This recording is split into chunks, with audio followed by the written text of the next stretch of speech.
Olá, amigos e amigas, bem-vindos e bem-vindas ao meu canal Por um Novo Amanhã. Sou o Luiz Rorato e hoje eu vou continuar falando sobre a trama golpista que culminou com Brasília sitiada no dia 8 de janeiro de 2023. Evidentemente por pessoas que tinham o intuito de se perpetuar no poder, assim como Maduro fez lá na Venezuela, o seu antecessor Hugo Chávez e assim por diante. Hoje vamos falar especificamente sobre os réus do núcleo 3 da trama golpista. Quem são os integrantes do núcleo 3 da trama golpista e que foram ao julgamento no STF no final do ano passado? Esses indivíduos, todos de alta patente, digamos assim, teoricamente tinham uma história, uma reputação boa, mas em algum momento da sua vida eles entraram numa cilada. E esse grupo tem 9 militares do Exército e um agente da Polícia Federal. Essas pessoas, evidentemente, todas alinhadas ao ex-presidente Jair Bolsonaro. E de acordo com a Procuradoria-Geral da República, a PGR, os réus integram o chamado Núcleo 3, formado principalmente por militares.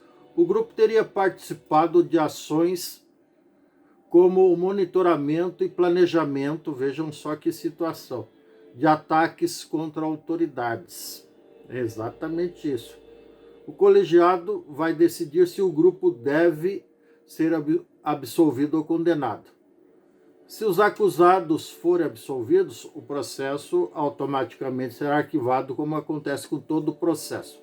Agora, caso sejam condenados, cada um receberá pena proporcional ao nível de participação nas suas ações ilegais.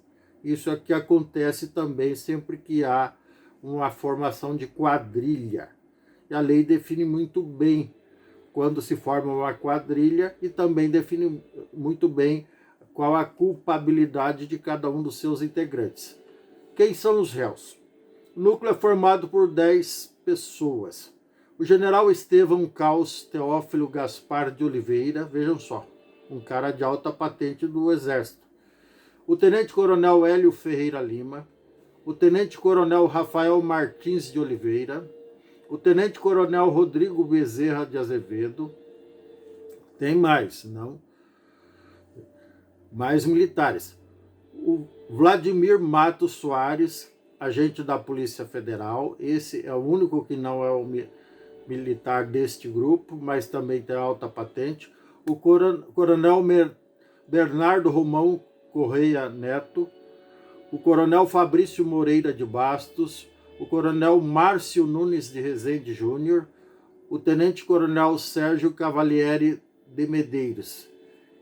E ainda, mais um, finalmente, o tenente-coronel Ronald Ferreira de Araújo Júnior. Então, essa rapaziada, essa moçada, estava cheia de ideias totalmente reprimidas ou repreensíveis, digamos assim, pela boa moral e bons costumes, até porque tratam-se de crimes. Eles planejavam um ataque contra autoridades. A Procuradoria-Geral da República afirma que o grupo participou de ações coercitivas, incluindo o monitoramento de autoridades e o planejamento de ataques contra eles. Eles pretendiam sequestrar e depois matar algumas autoridades. A lista conta que os Kids Pretos, entre aspas, também chamados de Forças Especiais, AFE, de militares da ativa ou da reserva do Exército, especialistas em operações especiais.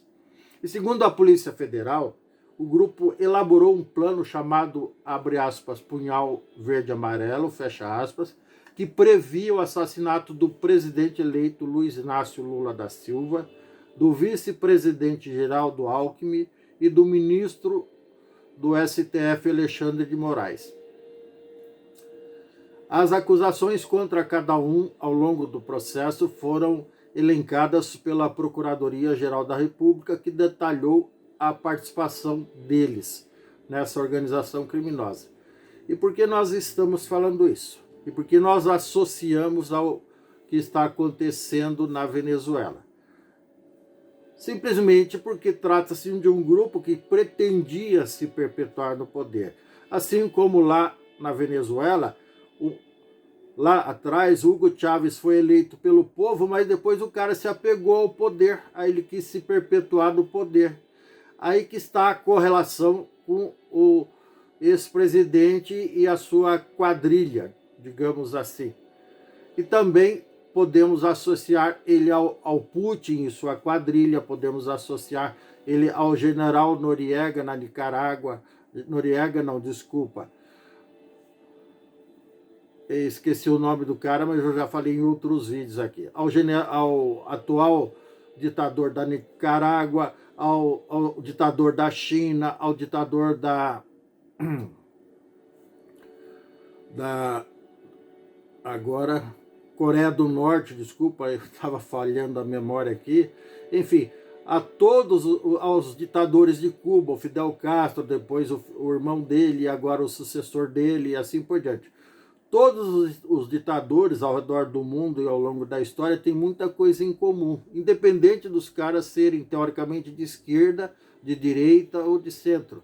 São pessoas corruptas, são pessoas de caráter duvidoso, para não dizer criminoso, são pessoas egocentristas, são narcisistas, são psicopatas, são sociopatas, que têm um apego descomunal ao poder, e eles são capazes de cometer as piores barbaridades para se perpetuar no poder.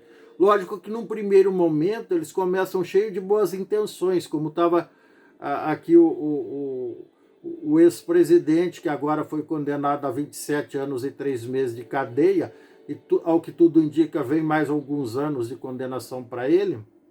Então, todos eles ascendem ao poder cheio de boas intenções, mas como todos nós sabemos, o inferno de boas intenções, o inferno está cheio.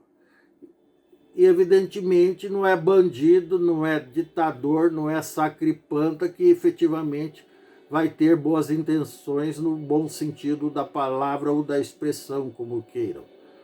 Então, assim fica muito fácil de associar esse tipo de gente, independente da linha de raciocínio, da bolha ideológica ao qual eles pertençam, seja de direita ou de esquerda, como eu já disse, certo? Então, por isso que nós vamos, ao longo dos próximos dias aí, alternar, inclusive, comparações bastante lógicas com o que está acontecendo na Venezuela, seus ex-ditadores, Hugo Chávez e o Nicolás Maduro, e ao aspirante a ditador cuja tentativa de golpe naufragou. Ele literalmente deu com os burros na água, felizmente para o Brasil. Até porque se tivesse dado certo, a gente não poderia estar aqui falando isso, e nem a Justiça, a Procuradoria-Geral da República, a Polícia Federal, o Supremo Tribunal Federal poderia estar tomando as providências que está correta e acertadamente contra esse grupo e, evidentemente, contra os seus fiéis seguidores, aquela massa de manobra, aqueles milhares de aloprados, digamos assim, que sitiaram Brasília lá no dia 8 e quiseram quebrar tudo. Na verdade, não quebraram tudo, mas destruíram, deram prejuízo milionário, destruindo o prédio parte do prédio do Supremo Tribunal Federal, do Senado Federal e também do Palácio do Planalto, que é a sede do governo federal, tá bom? É isso, meus queridos e minhas queridas. Se você gostou, dê um like, dê um joinha, inscreva-se no meu canal, não custa nada. Ative o sininho para receber novos vídeos em tempo real. Gratidão, sorte, sucesso, um grande abraço e tchau. Até mais.